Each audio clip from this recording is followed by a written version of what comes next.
Hello, I'm Ben. Welcome to the channel. So today we're going to talk about an article I read recently. And this is basically an opinion column, and this is an opinion contributor that apparently he's late to the party.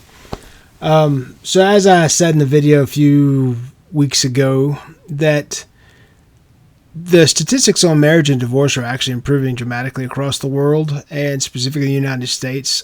Some of that is because marriages are slowing down. People aren't getting married as much these days, but the divorce rate has actually dropped substantially down to where it's looking like around 36, 37%. And of course, when you take out people that have multiple divorces, etc., it gets much better. But there was a study that came out today that says rising divorce risk for couples where women out-earn men. In these couples, they're 36% more likely to separate, with the risk jumping to 49% when children are involved due to the strain of balancing high-powered careers and domestic responsibilities.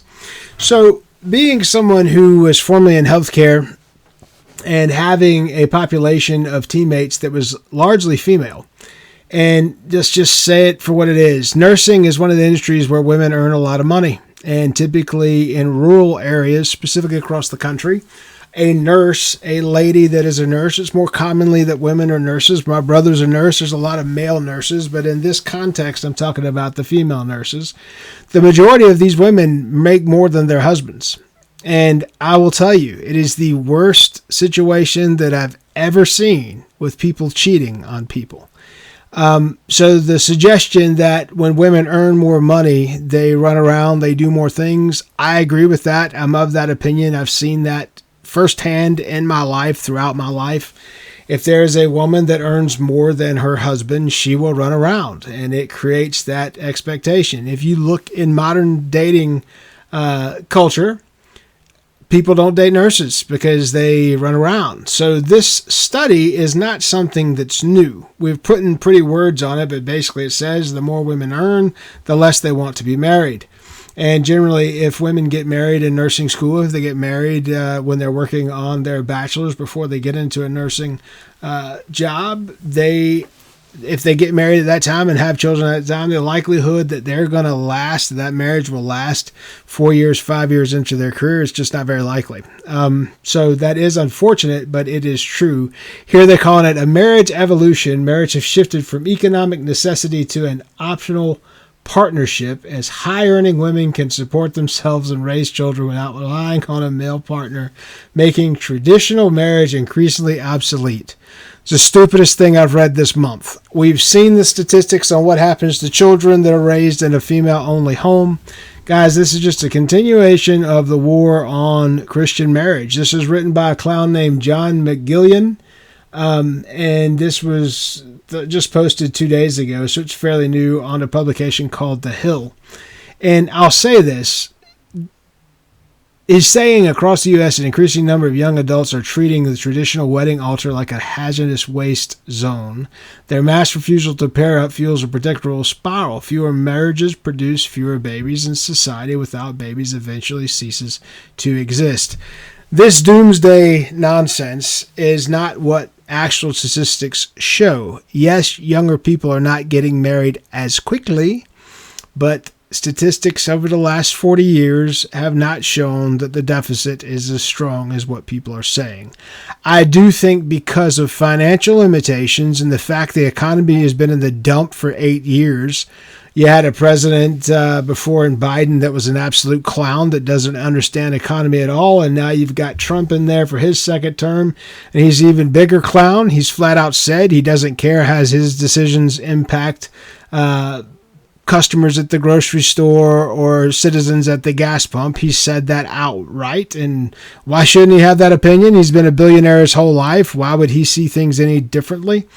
But when it comes down to this, people are not getting married and not having as many kids because they can't afford it, okay? That will correct itself. America will have a real estate bust. Values will drop through the floor. When that happens, the dollar will buy more because rents and everything will drop, just like they did in '08, just like they did in '93, just like they did in '84. The point is, it's all cyclical.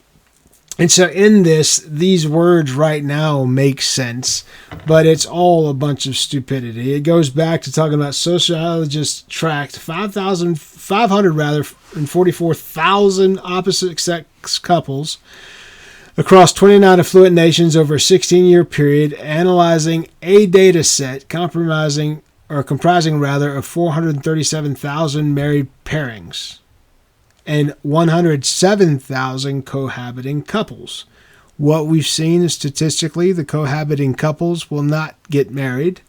These findings were sobering. Couples where the woman holds a higher economic or social status are 36% more likely to split than those built on more traditional division of labor. So here's the point. If you go against nature, if you go against the Bible, if you go against traditional home where the man is the head of the home, and that's the problem, see. Women can't earn more and then submit themselves to a husband. So if they could, the statistic would not exist, right? If women could earn more and still submit to their husband like they should biblically, this wouldn't be a thing. But since they can't, then the more women earn, the worse it is. If you look at nursing as your example, if you use the statistics from nursing and from nurses' marriages, etc., you'll see it supports everything that I'm saying here. The math gets even more miserable, it says, where children enter the equation. Among childless couples where the female partner earns more than the male, the risk of separation sits at 23%. At a 23% premium. The moment the child arrives, the separation jumps 49%. Yes, we've seen that too. Women think they can have their own kids. They can have their cake and eat it too. They can have their own kids. They can have their own career. And they can. And statistically, what it says is their children are more likely to be the victims of violent crime and perpetuate violent crime themselves if they grew up in a family that had a mother-only home. Okay, so this is more liberal nonsense, but I thought it was worth the read. I don't know if this John McGeehan thinks that this is impressive, what he's saying here, but it does actually fall right in line with everything statistically that's been said on that. Here's the point. There is no marriage evolution. Marriage is a gift from God, and in a Christian family that it's done appropriately, it's still the most beautiful thing on the planet. We have statistics now. We have 40 years worth of statistics that I've done videos on recently and talked about what happens to the children of a mother-only home and what happens to males specifically in a mother-only home and how damaging it is for that. This economic, I guess it was like a science fair project where the government specifically went after black families and paid black women not to marry black men because the more kids they had out of wedlock, they got paid for those kids, and it basically destroyed the partnership and the marriage that was the black marriage. And what you saw was the prison ratings soared. The males were 70% more likely to go to prison if they grew up in a mother-only home versus a home where they had two parents. These are statistics that have been supported now since the 70s. So there should be no alarming awareness trends these days and moving forward in the future because now we have statistical data. And that's the one beauty about the computer age, the statistical data that we have and is being created. It shows where this goes. Okay, so here's my response. Ladies, earn all you want. But if you want to have successful children, if you want to have a successful life, then get in a biblical successful marriage. If you cannot, then what it shows is your children are going to have a harder time, and so will you once you surpass your 45th birthday. But you don't have to take my word for it. There's plenty of stuff you can read online, or you can just wait and see. The one thing about decades, as you get older, they fly by much faster. The days are slow, but the years are fast. If this was useful to you or you think may be useful to someone, please get this in front of them so they may see it. YouTube thinks you'll like this video right here. Take a look at that. I appreciate you watching. Be good.